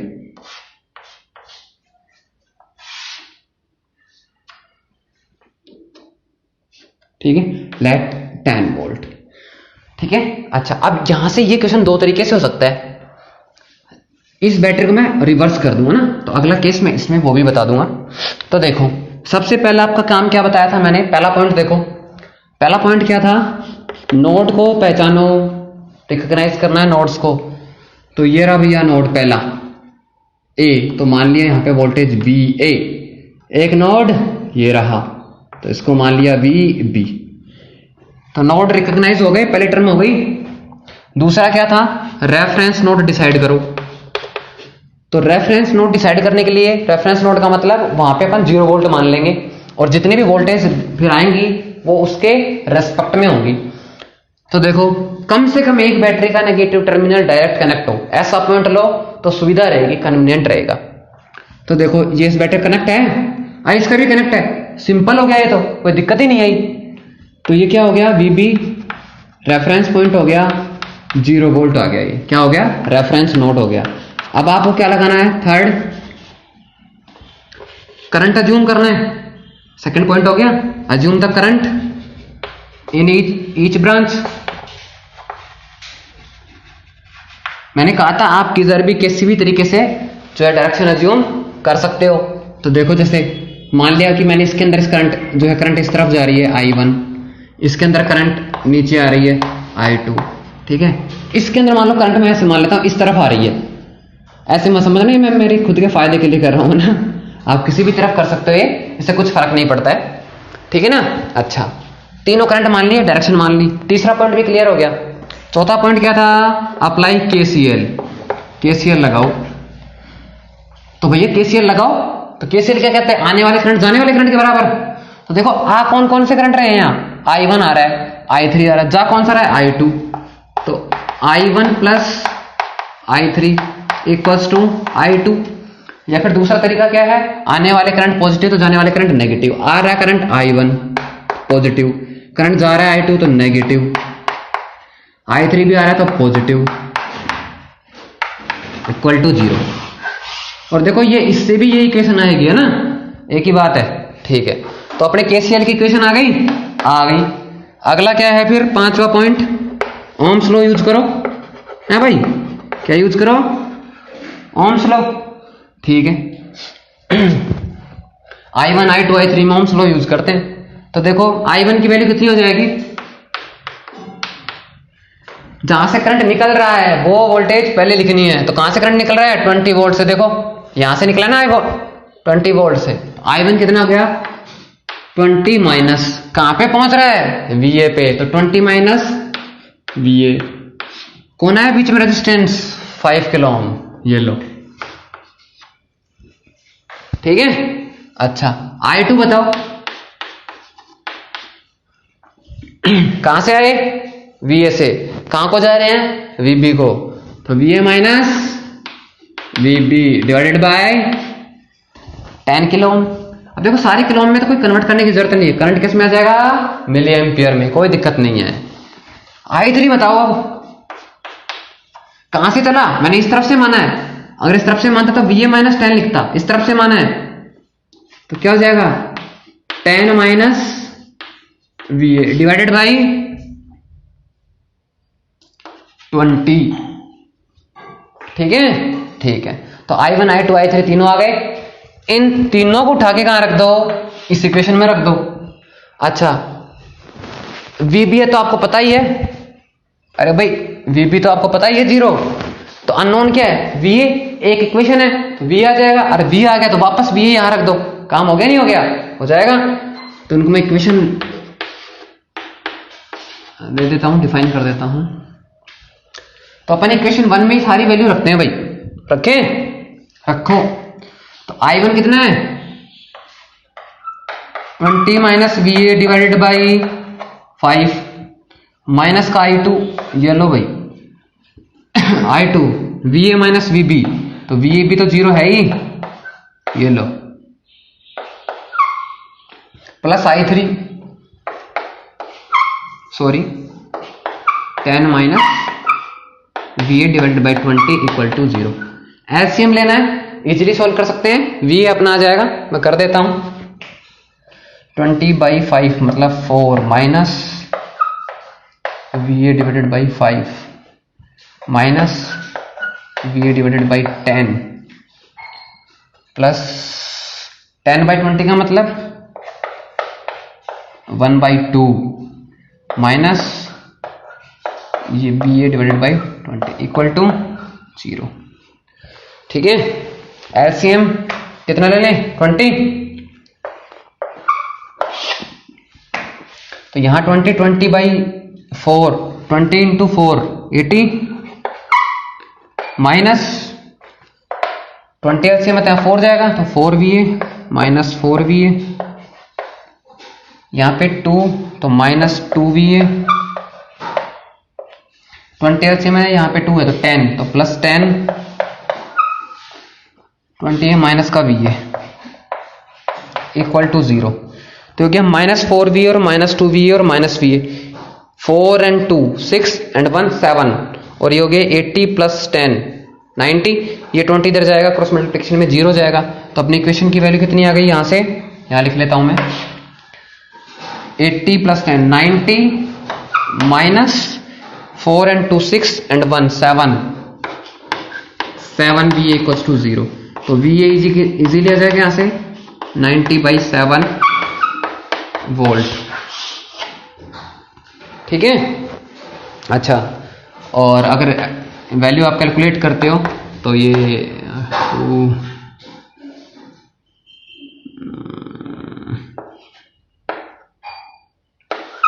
12.8 approx value लिख रहा हूं मैं, ऑलमोस्ट 13 के आसपास रहेगा ये, ठीक है। वोल्ट आ गया। आप एग्जैक्ट वैल्यू कैलकुलेटर से कैलकुलेट कर सकते हो। तो आपके पास V आ गया, तो आप इजीली क्या कैलकुलेट कर सकते हो, I1 I2 I3 कैलकुलेट कर सकते हो। अब देखो I1 I2 में देखो VP तो 0 है ना, तो I1 देखो 20 माइनस 12.85 डिवाइडेड बाई 5, कुछ भी आएगा कैलकुलेट कर लोगे, प्लस आएगा, पॉजिटिव आएगा ना भाई, 20 में से 12.85 सब्सट्रैक्ट करोगे तो I1 पॉजिटिव आएगा। पॉजिटिव आएगा मतलब आपने जो डायरेक्शन मानी थी वो सही मानी है। ऐसे ही यहाँ पे VB 0 है, VA पॉजिटिव है, डिवाइडेड बाई 10 कुछ पॉजिटिव वैल्यू आएगी, मतलब इसकी भी डायरेक्शन आपने जो मानी है वो सही मानी है। I3 में देखो 10 माइनस VA, और VA 12 है, बड़ा है, तो I3 यहां से क्या आएगा आपके पास, नेगेटिव आएगा। तो इसका क्या मतलब हुआ, इसका मतलब ये हुआ कि आपने ये माना था भाई करंट इस डायरेक्शन में माना था, आपने माना था करंट इधर आ रहा है, और इधर मानने की वजह से जब अपन ने कैलकुलेट किया तो करंट नेगेटिव आ गया।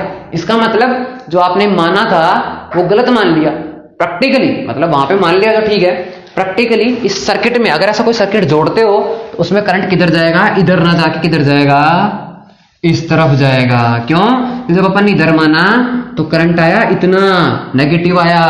नेगेटिव आने का मतलब क्या है कि जो आपने मानी डायरेक्शन असल में करंट उसके ऑपोजिट जा रहा है। समझ गए, क्लियर है। वैल्यू आप इजीली जो है निकाल सकते हो, न्यूमेरिकल वैल्यू। तो ये हो गया KCL के क्वेश्चन हो गया एक। अच्छा, अब अगर मैं बैटरी को पलट दूं तो क्या होगा, है ना, क्योंकि इसमें तो रेफरेंस नोड बनाने में कोई दिक्कत ही नहीं आई भाई, दोनों के 0 आ गए थे, कोई दिक्कत नहीं आई ना। तो बैटरी पलट दूं तो क्या होगा, तो आप सोचो एक बार क्या फर्क पड़ेगा,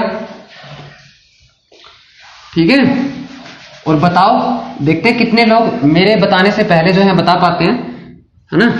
कमेंट चेक करूंगा मैं।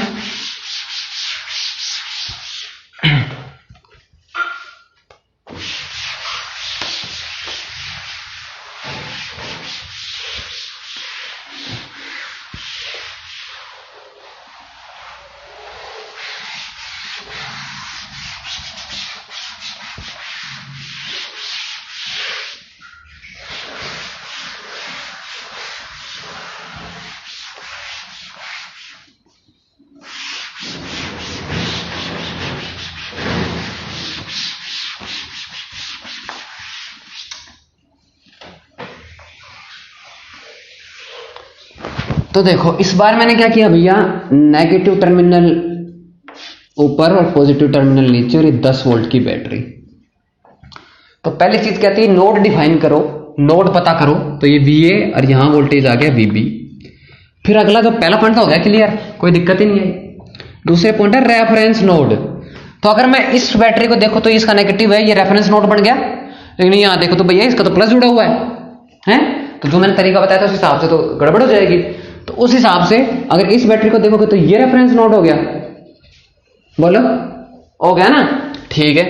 तो अब देखो इस सवाल को कैसे करना है। यहां पे आप इसको भी रेफरेंस नोड चूज कर सकते हो, लेकिन अगर आप इसको रेफरेंस नोड चूज करते हो तो टिपिकलिटी आ जाएगी क्वेश्चन के अंदर, कॉम्प्लेक्सिटी बढ़ जाएगी, क्योंकि अब जितनी भी वोल्टेज होंगी वो इसके अबाउट डिफाइन होंगी। तो आपको क्या करना पड़ेगा फिर इन दोनों के बीच ये जो दो वोल्टेज लोगे यहाँ पे डायरेक्ट 20 वोल्ट डिफरेंस अज्यूम करना पड़ेगा, ठीक है। तो इस सिचुएशन में अपन क्या करें, इसको रेफरेंस नोड चूज कर लिया, इसको 0 मान लिया। क्या मान लिया, 0। क्यों, किसके नेगेटिव कनेक्टेड था तो रेफरेंस 0 हो गया।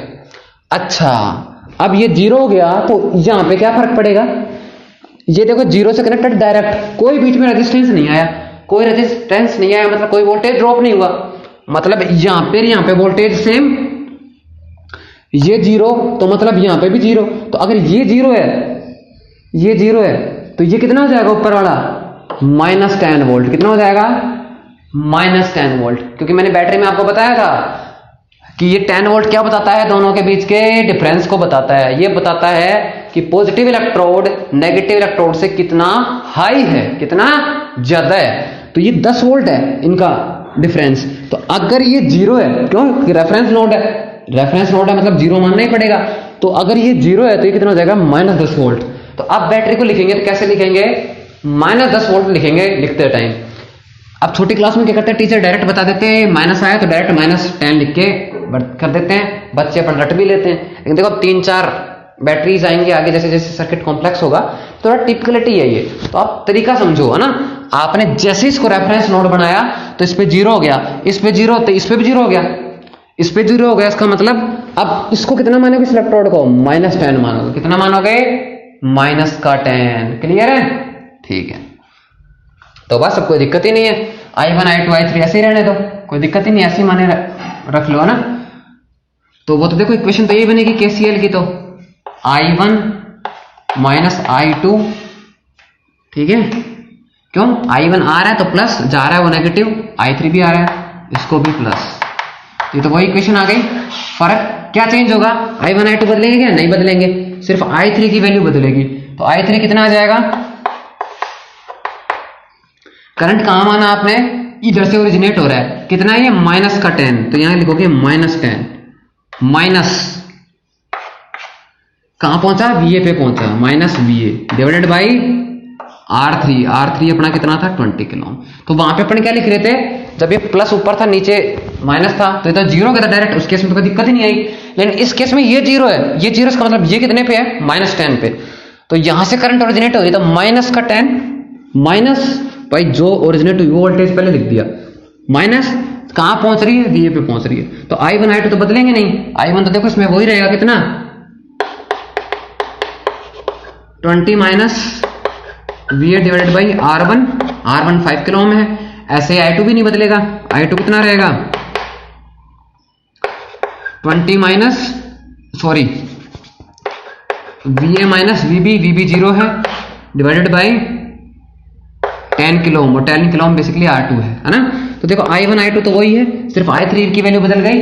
तीनों वैल्यू यहां रखोगे तो आपके पास V आ जाएगा, V आने के बाद वापस इनमें रख दोगे तो I1 I2 I3 easily calculate हो जाएंगे। तो ये क्वेश्चन मैं आपके ऊपर छोड़ रहा हूं, आपको क्वेश्चन करना है, उसका क्या आंसर आएगा, मतलब VA कितना आएगा और I1 I2 I3 कितने आएंगे, ये आपको बताना है। नेक्स्ट लेक्चर में अपन पढ़ेंगे वोल्टेज एनालिसिस, ठीक है। वोल्टेज एनालिसिस के क्वेश्चन करेंगे अपन, लूप एनालिसिस, जो किससे होगा? अपना वोल्टेज लॉ से होगा, तो उसके क्वेश्चंस करेंगे। जैसे ही दोनों लॉ समझ लेते हैं उसके बाद अपन 40-50 क्वेश्चन करेंगे एक साथ, ठीक है। एक कंप्लीट असाइनमेंट मैं आपको दूंगा 40-50 क्वेश्चन की। अगर वो आपसे नहीं होंगे क्वेश्चन तो मैं सारे के सारे समझाऊंगा, वरना अपन एटलीस्ट 20-25 क्वेश्चन तो क्लास के अंदर डिस्कस करेंगे, ठीक है। Stay safe, take care.